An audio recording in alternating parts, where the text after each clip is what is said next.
భారత్ మాతకి జై.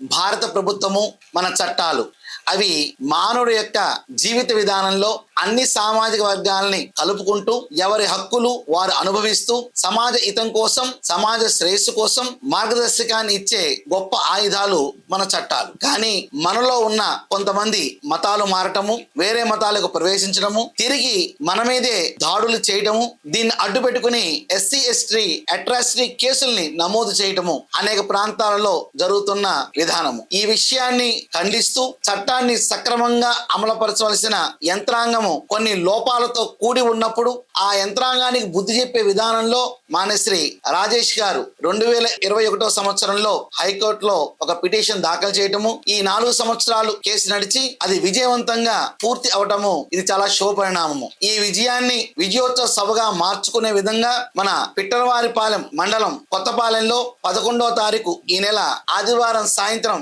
5 గంటలకి విజయోత్సవ సభని ఏర్పాటు చేయడం జరుగుతుంది. కావున నేను వస్తున్నాను. హిందూ ధర్మ బంధువులందరూ కూడా ఈ కార్యక్రమానికి రండి. చిన్న వయసులోనే రాజేష్ గారు తీసుకున్న మంచి నిర్ణయం చట్ట ప్రకారం విజయాన్ని సమకూర్చుకోవటం, విజయోత్సవ సభలో వారిని సత్కరించుకోవటం, హిందూ సమాజానికి దిశానిర్దేశాన్ని అందరూ కలిసి ఇవ్వటం అదెంతో శుభపరిణామంగా నేను భావిస్తున్నాను. రండి, కదలరండి, కలిసి రండి, తరలిరండి, అందరూ కలిసి విజయోత్సవ సభలో పాల్గొందాం. జై శ్రీరామ్.